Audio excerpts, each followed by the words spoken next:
Greetings, everyone. Welcome back to another session of performance coaching for empowered Black people. So glad to be here today. I am just really thrilled that we are through the whole month of January. We did some great coaching. Hopefully, you found some value in there. And we're going to kind of do a little recap today of what we went over, and hopefully, and also, what are some of the next steps for you. So hopefully you are ready to engage in this space with me today. I do a lot of talking. I'm not necessarily a very talkative person, and certainly when I'm coaching, I'm very, very focused more so on listening. And so I'm wanting to get to a place where y'all are feeling a lot more comfortable to offer your insights and ideas and thoughts, and so that we can have a really great interaction. I have already been pleased with the level of interaction that we've had so far. So hopefully that will continue. So if you don't know me, you're new to me, and new to this channel, Performance Coaching for Empowered Black People. My name is Diane Thomas. I'm a mom. I'm a grandma, or Gigi, as I have my girls call me. I'm a friend, sister friend, sister, cousin, all the wonderful things. And I am also right now very much focused on being an empowered Black woman.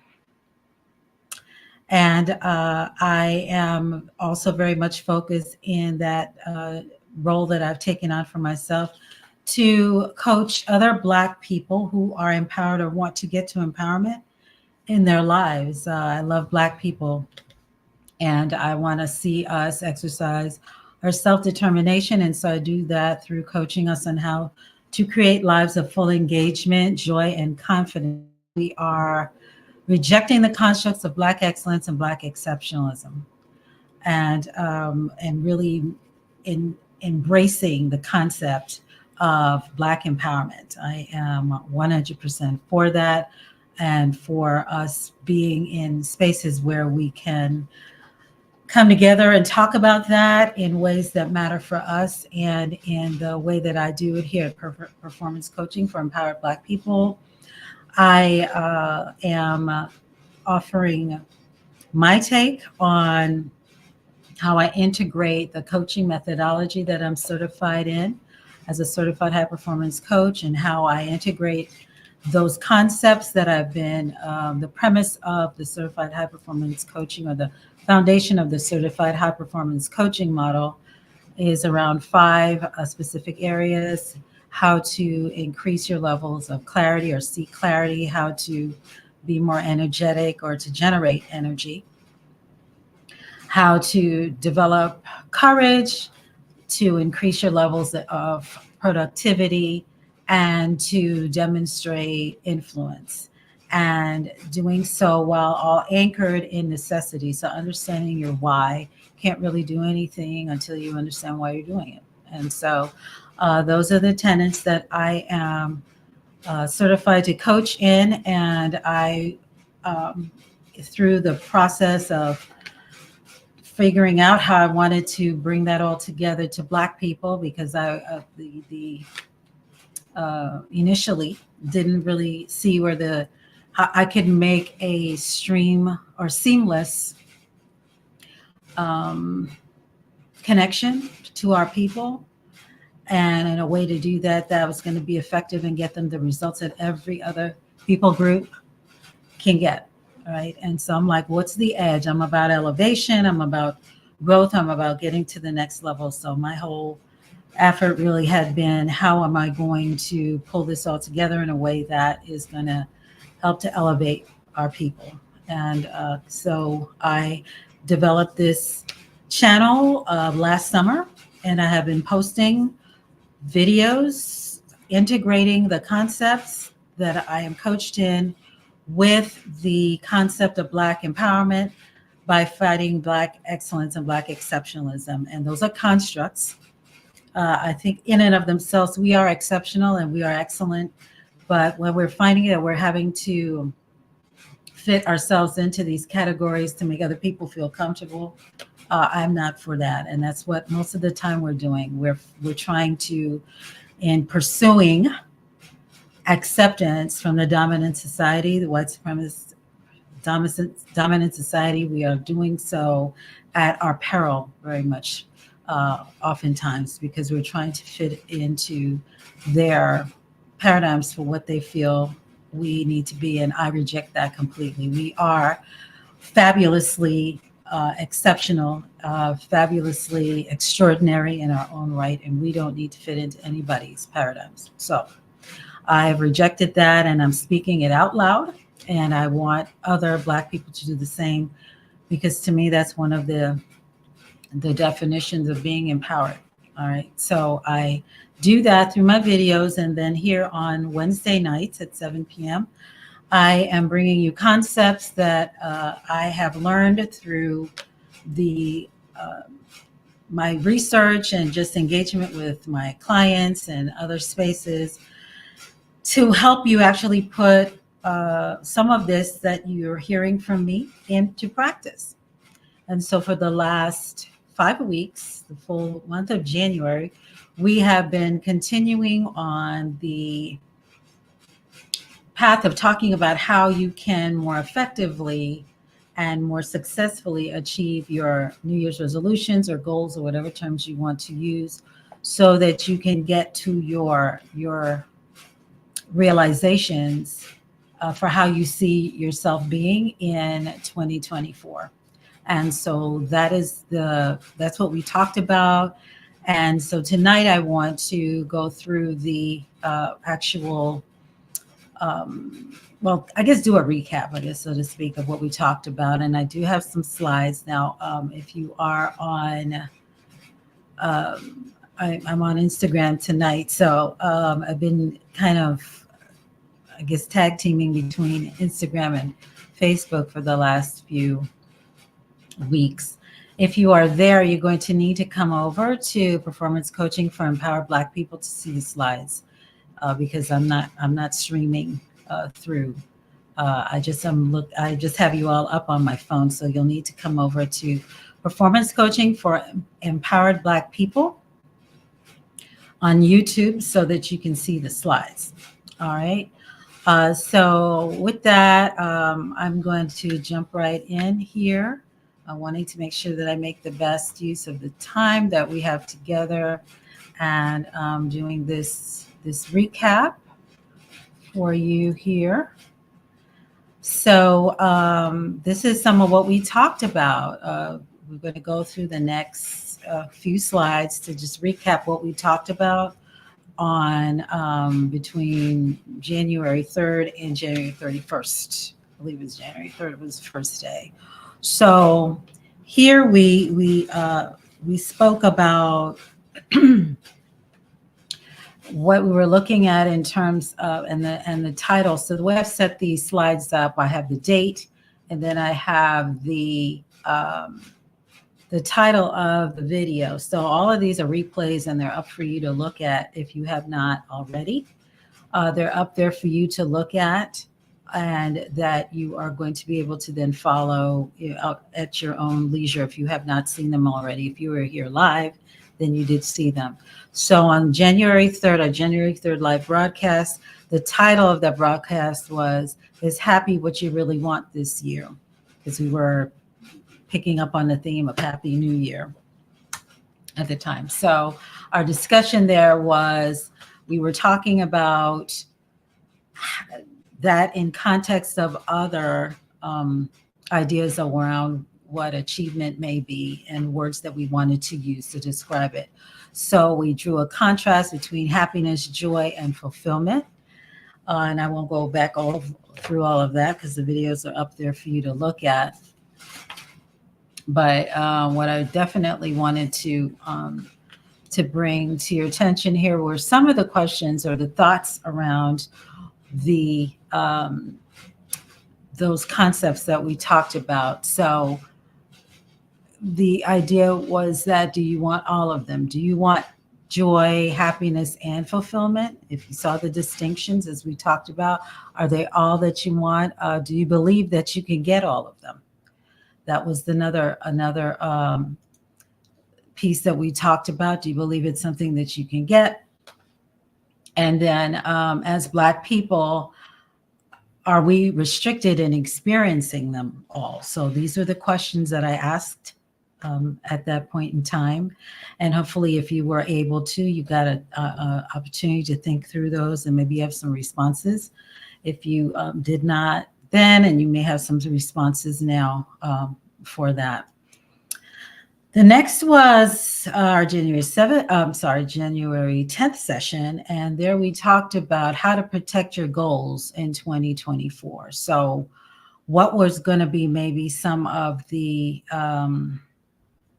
ways to think about how you set goals so that you were going to be more successful and not having other things come in and take your attention away from them. So really it's about architecting your mindset with desires, routines, goals, and tasks so that you can achieve a lot and be fulfilled. Because if you had chosen to be fulfilled from the week before, then how are you going to do that plus get a lot of things done? And we talked about the fact that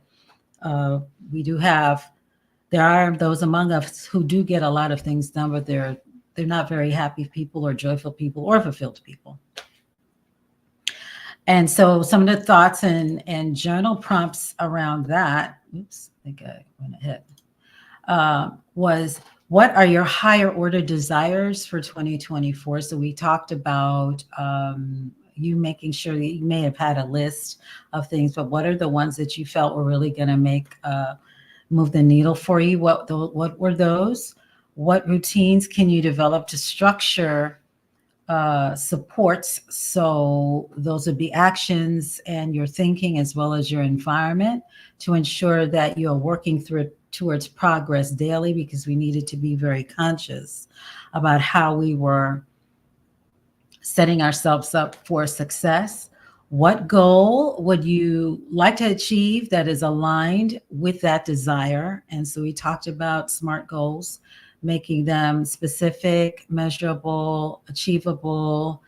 What is the R? I forgot what the R was. Relevant, and time bound. And then finally, what tasks do you need to perform to achieve those goals? So because the way we describe those, we needed to have the desires first, because all goals come from a desire. Then you have the routines that you're going to build so that you can, and those routines would be made up probably of some of the tasks. So that's how we kind of weave that all together, because we had said starting with goals a lot of times is what people do, but they drop off because they don't have it aligned with a desire.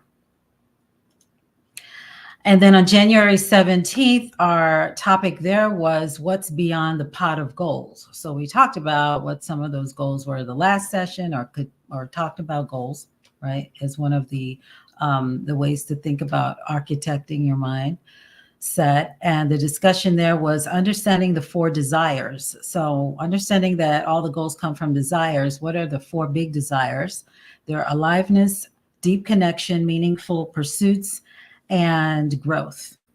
And so how you do that so that you can have relevant achievements, because being able, again, to align everything you want to do under those with those categories in terms of your level of desires can get you more closely to where you want to go in terms of the outcomes that you're looking for.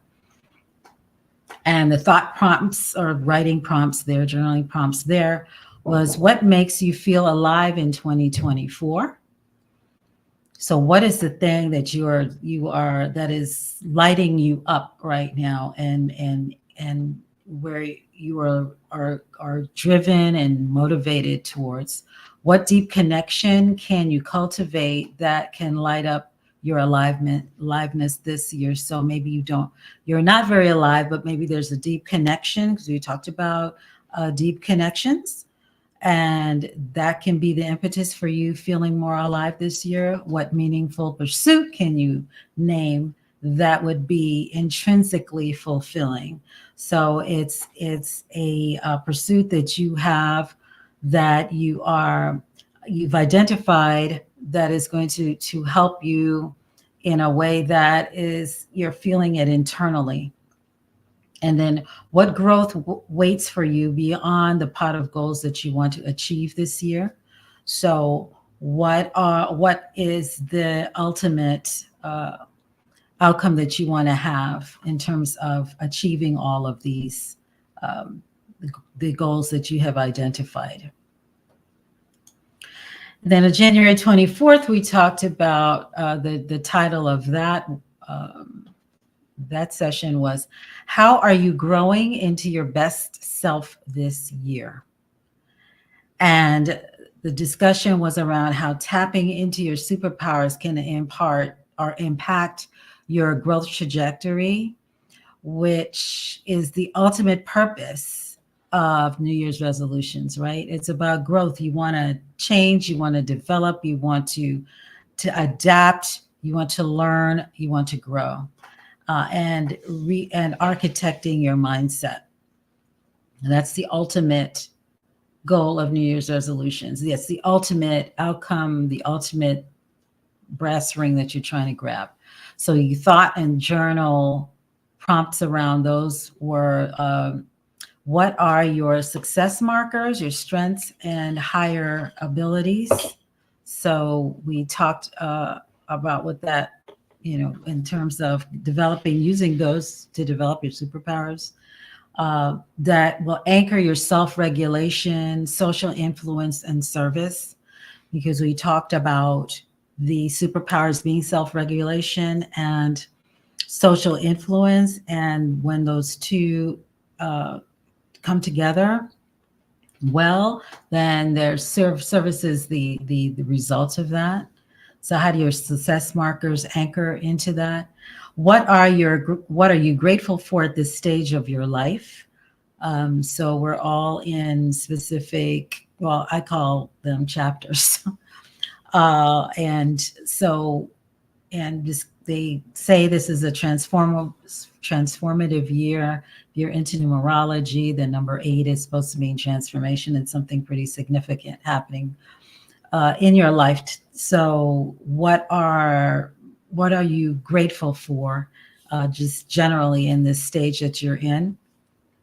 What is the big aha that you had last year that will move you into 2024 that you're bringing with you? I know it's a lot of things you want to leave, but what is the one thing maybe you learned about yourself, that you learned about maybe some concept that you want to bring with you? So that was also a question for you to journal on. What is the primary desire for this year? So once again, going back to looking at those big desires that we just talked about, what is the primary one? And of course, there'd be sub desires, of course, underneath those.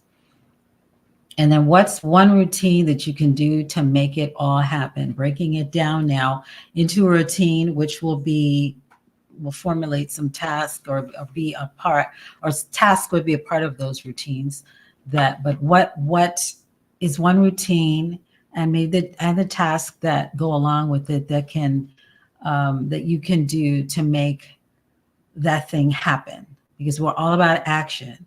This process over the last few months has been to help you, or several weeks, excuse me, has been to help you reorder your thinking so that you're able to actionalize a lot of the goals and the things that you want to actually make sure you get done this year, whether or not you got any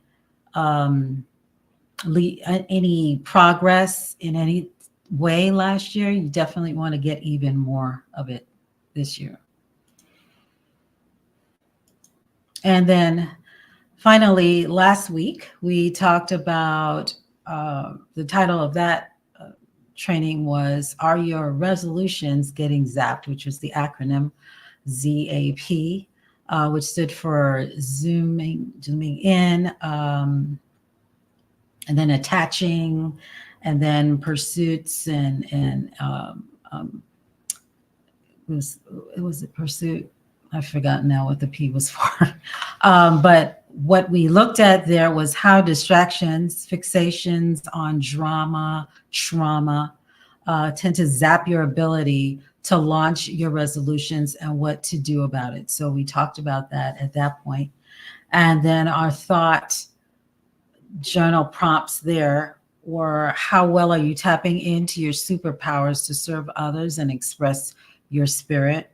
Because again, we always want to understand that we're connecting authentically to whatever it is we're trying to do. And as we're doing that, we're engaging our spirit, we're engaging the way that we're showing up to people in that way. What have you been procrastinating about? So yes, so one of those P's was procrastination.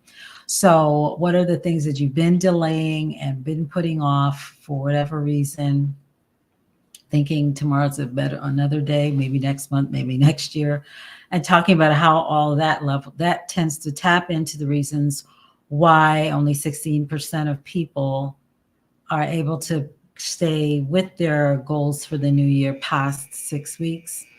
How will you combat fatigue this year? So how are you thinking about structuring your life and your schedule, all the things that you have to do? So fatigue is something that is manageable for you. We are aware that there may be some moments that you have to activate on a level that you may not physically feel like doing, and because of that it will drain you.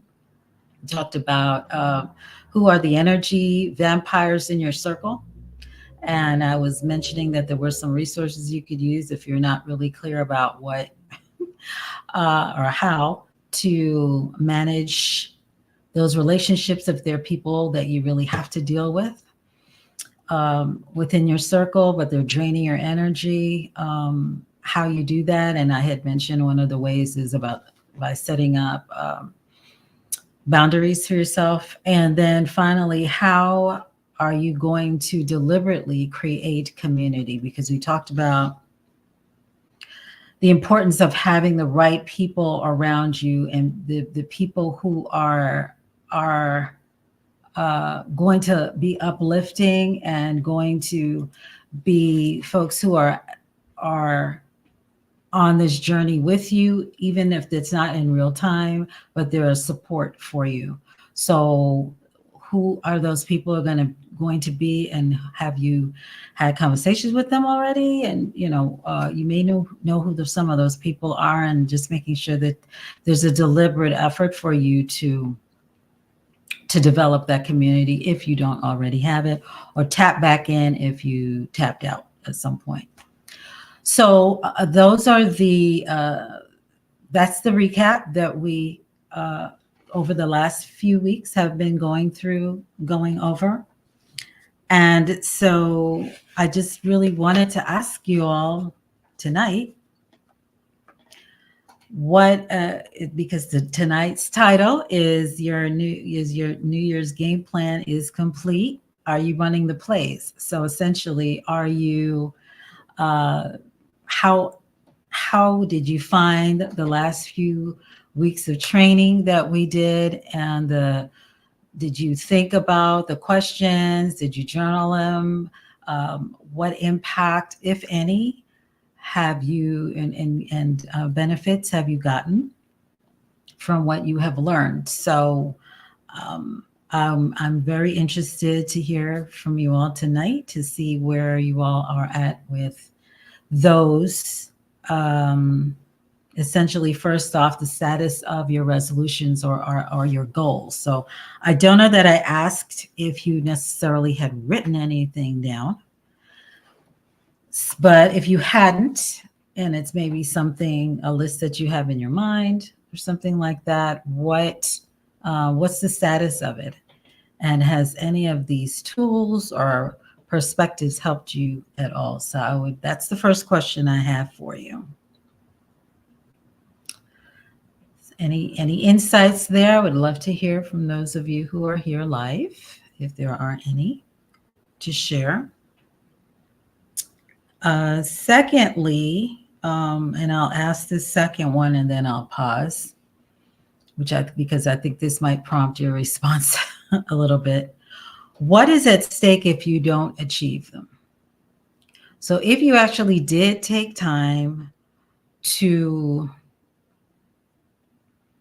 write them down, to put them in a voice recorder on your phone, to make a note on a calendar, whatever it is that you made a determination that this is what we need to do, this is what I need to do. What is at stake if you do not achieve that goal, that resolution? Because it's really important to have an idea about what the cost is going to be. Is it going to be another year of the same old thing? And if you get yourself to December 31st, 2024, and there has been no measurable, because we talked about using the SMART acronym, if there's been no measurable movement, what's at stake for you this year? So getting an understanding about that is really important. And then what do you have control of? So as you're looking at what's at stake if you don't, or if you're not able to achieve it, I'm a believer, again, as you've heard me say before here in this space, of looking at the things you can do as opposed to the things you can't. So what do you have control of that can help you move forward if you have not been moving forward thus far? And we are in week 6, I suspect. I guess we're into week 6 of the new year. This is the critical week, right? This is the week where they say 16% of 84% of people will drop out this week. What is at stake if you don't achieve the goal, and what do you actually are in control of? Because sometimes we look at the forest and we can't see the forest for the trees. So there may be 1 or 2 things in there, this maybe massive thing that you actually have control of that you can do. So what would that be? And let's see if I can think of an example. So weight loss is always an easy one.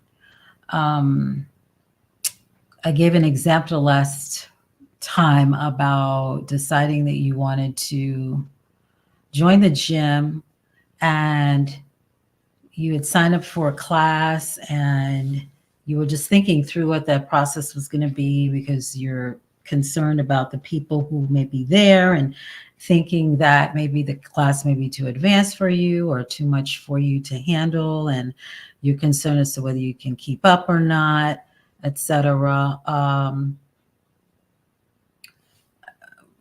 But this is stuff in your head. It's nothing that's proven. And so if there's one thing that you can actually have control over in that situation, even just getting yourself there is a thing you can do. So you've already signed up. Your idea then, or your next plan of action, should be setting your schedule to make sure that you show up. Make sure that you set the alarm and you can actually get up and get your clothes on. And some people, they go ahead and they set their clothes out the night before, so they have their clothes to wear if they're concerned about how they look. If that's an issue for you, then maybe you went and bought some cute little workout outfit that you can look forward to wearing during the class. So things like that, or things that you have control over as you are looking to get to the next space and getting yourself prepared and encouraged to move forward. So let's see. I think I saw a message here. Oh, hey, Avana. So Avana says, yes, you have helped me to look at. Oh, you've helped me to look more candidly at how I invest my time and how closely I follow myself Oh, self-imposed schedule. Energy vampires are everywhere. Absolutely. The stakes are high when I don't uh, put the brakes on. Absolutely. And it keeps you from meeting your goals. Yeah. You had to, every time I think of the term reclaim now, I think of Auntie Maxine. Maxine Waters, the congresswoman, and some years ago, she became famous for using the term "I reclaim my time," because she was in the process of giving some testimony, and I believe someone that she was that was in front of her for some hearing.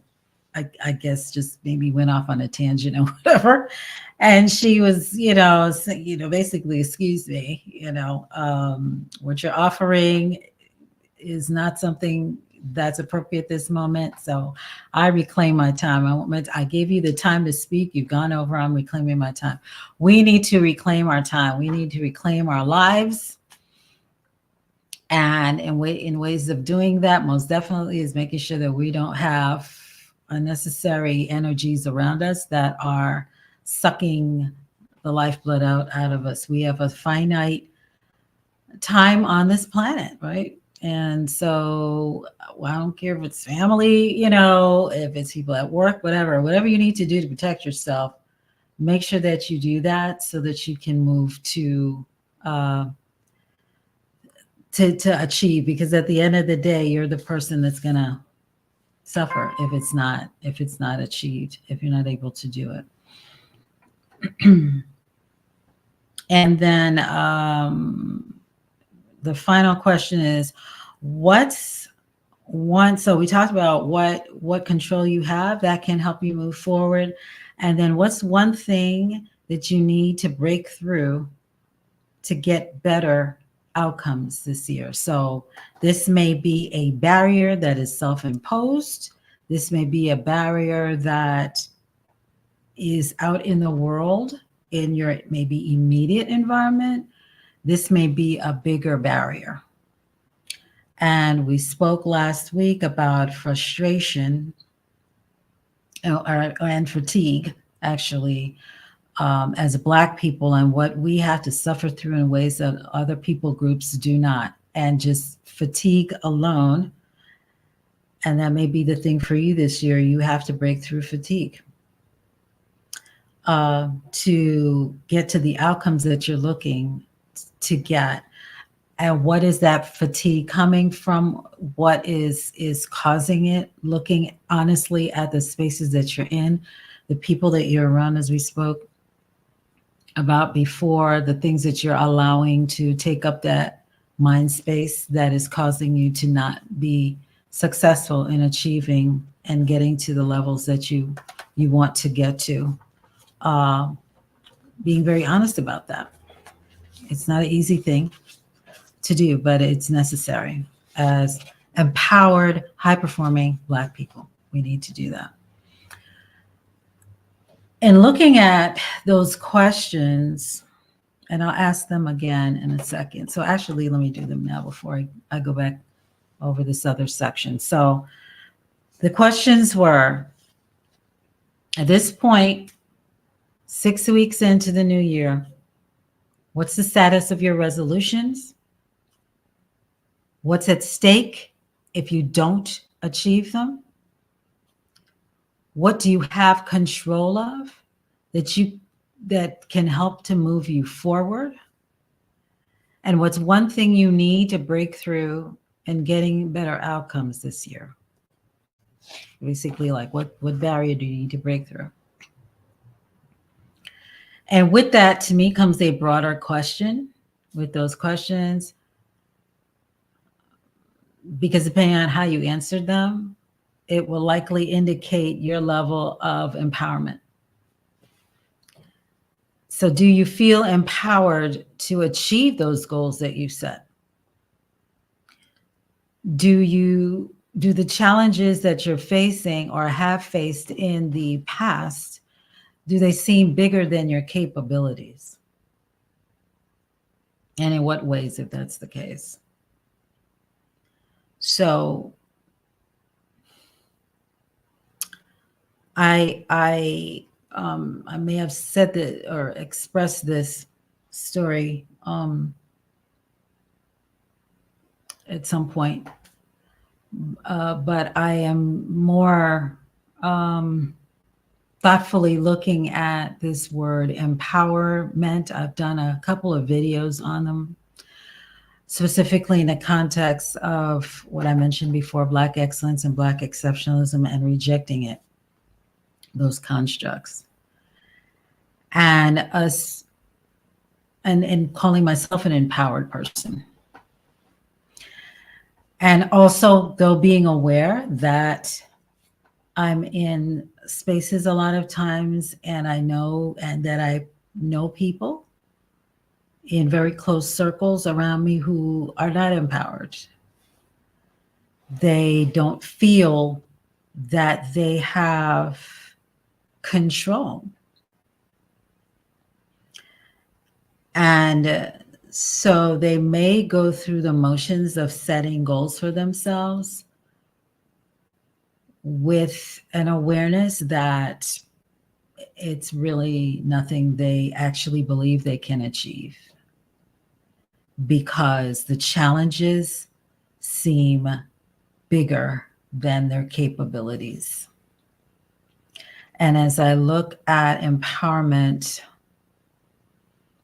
and I'm learning, and I'm going to get more clarity. There's a sister that I know, and she's actually studying the origin of language, specifically because language began with us in the hieroglyphs of the pyramids in Egypt. And she is developing a way to help us understand the meaning of those images, hieroglyphs, and how they have formed certain words that actually have an energy, because all words and language and everything have energy. But understanding what the origins were of those symbols that they used to put together to make words, how some of those images and the words that were created from them have been polluted and have been used against us as Black people, and how we talk about reclaiming, how knowing what the original words meant is going to be a way for us to reclaim who we are. So I am going to actually ask her to break the word empowerment down so I can actually have a better, I can have an image to think of when I speak of it, and also share that in this space as well, because we have to be very careful about how we speak to ourselves and about ourselves. There is power in words. There's death and life in words. And there's also, that affects the way we're thinking and the things that we believe that we can do. And as a performance coach, and understanding that a lot of our people are still struggling with just basic things. You know, how are they going to meet their day-to-day needs? A lot of us, as a result, are not really focused on growth in that sense of self-actualization, as Maslow's hierarchy of needs identifies it. Is that what are we here to do to elevate ourselves and elevate humanity? But even before all of that, we need to be able to understand what power we hold and the agency that we hold to elevate ourselves and the people closest to us. But definitely, what does empowerment look like for us? And so I am speaking into existence that I am speaking and talking and going to be coaching. People will understand that. They understand their purpose here. They understand what their personal power is. But I am aware that there may be some people that are just not with it. They're like, girl, I can get them time with that performance coaching stuff out. I'm here trying to do this, that, and the other. I don't really get it, etc. I've been finding and working on finding ways again to communicate the importance of this to people. So I did just kind of Google and do a little research about when you look at the things that are challenging us and recognizing that we may be setting these resolutions or goals over and over and over again, and the things that we want to do just seem like they're out of reach for us.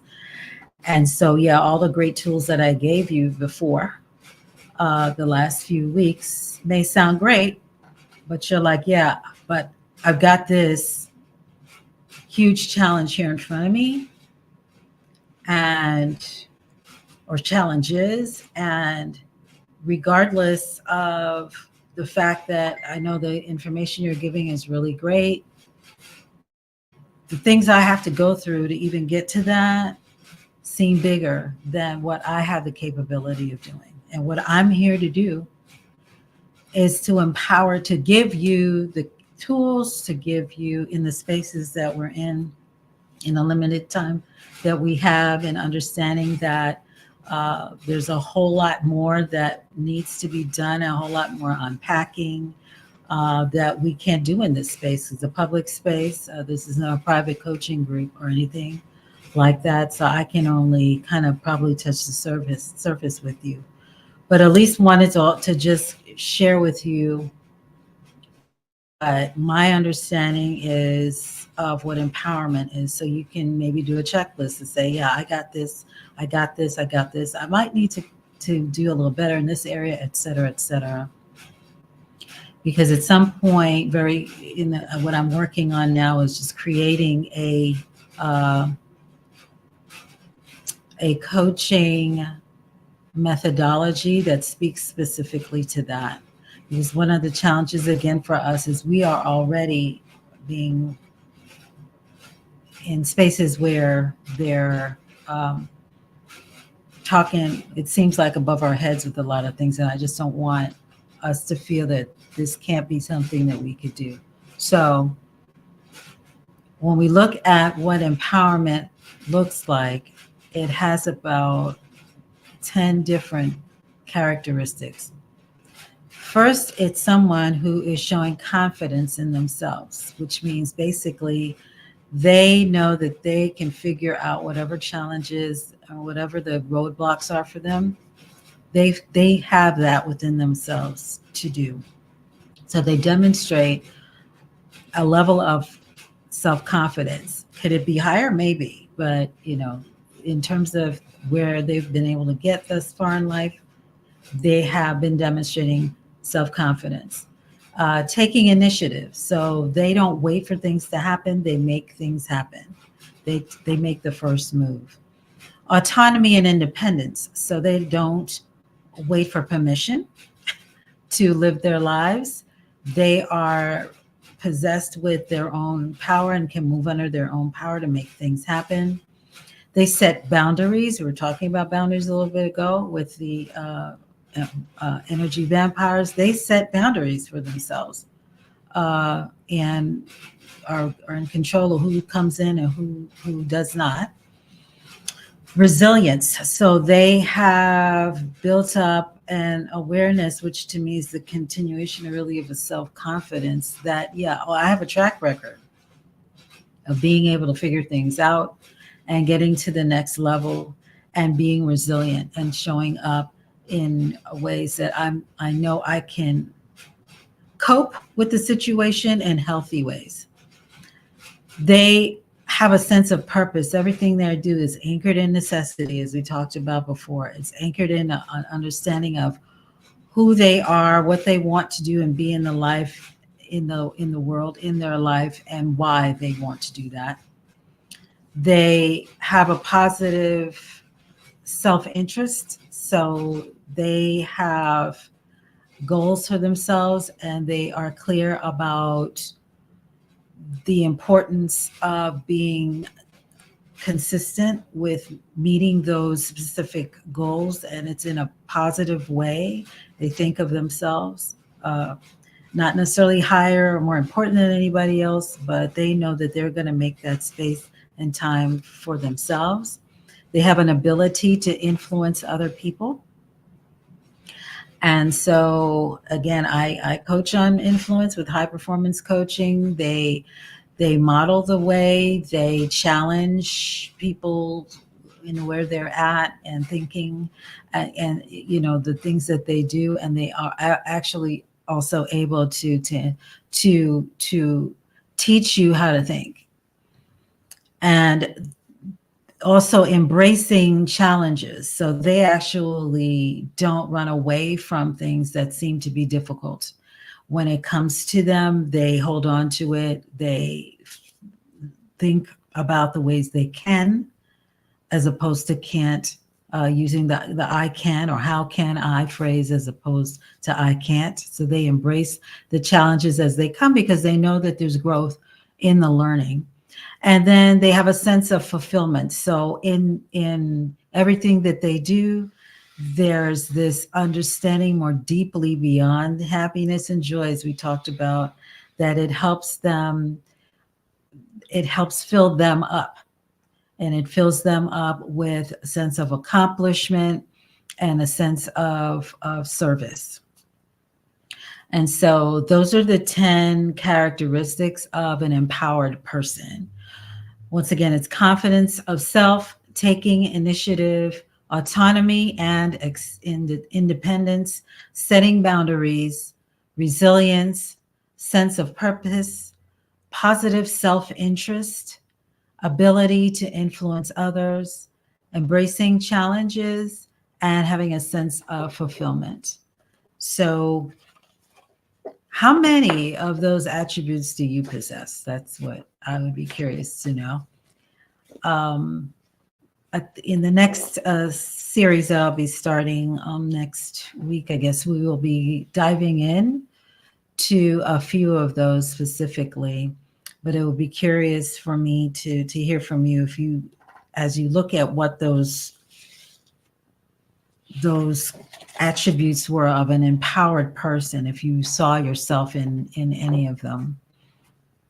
It would be good to know. Once again, their confidence of self, taking initiative, autonomy and independence, setting boundaries, resilience, sense of purpose, positive self-interest, ability to influence others, embracing challenges, and a sense of fulfillment. So where would you fall with any of those? So if you have anything to share, that would be curious. I'd be curious and interested to know. I think that, as I was mentioning, I think it's a lot of us hesitate to even claim the empowerment label because of all the things that we're having to deal with on a regular basis, and feeling like we don't have the power, we don't have the agency, we don't have the freedoms, because there's so much in our own personal lives, there's so much in the world that is impacting us that we feel is there's no way we can get over it. There's no way us as an individual can do it, and no way as a collective of Black people. But I reject that also. Definitely one of the ways is that, as we go back to talking about developing community, really important in doing that and helping us get to building up our collective reserves, so it's not such a heavy lift for us as individuals to accomplish. So with that, I think that's all I have for you tonight. If you have any ideas and anything you want to just put into the chat as we close out here, you can do that. I'm always watching the the broadcast so I can respond to any questions that you may have, and we can tap into that a little bit more. But look to hear from me next week on some more ideas, and certainly into getting into this empowerment conversation and what that looks like for Black people. Because what I read out was just generally what empowerment looks like if you're going to be demonstrating it as a person. There may be some specific things that we need to do as Black people. There probably is, that even adds to that list of 10 attributes. So if any come to mind, make sure you make a note of that. And if you're able to join me next week, then I would love to hear what those are for you. All right. In the meantime, please make sure that you like, subscribe to this channel. Hit the notification bell so that you can get notifications of when I post new videos on Saturdays or when I go live on Wednesday nights. And please as well, if you're interested in signing up to get email notifications in the event that YouTube doesn't do what it should be doing and making those notifications and sending them out, then there is a link in the description for you to do that as well. And please, again, share this. As I mentioned before, I want to make this idea of high performance, but even before that,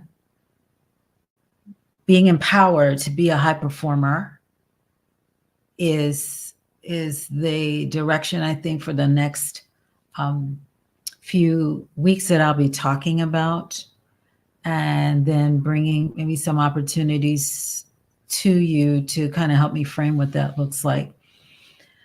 But that's what we're here to do, help one another grow and to build this channel out. So with that, I will let you go. Thank you so much for your time and attention today. And I will see you back here next week. Stay safe and blessed. Bye-bye.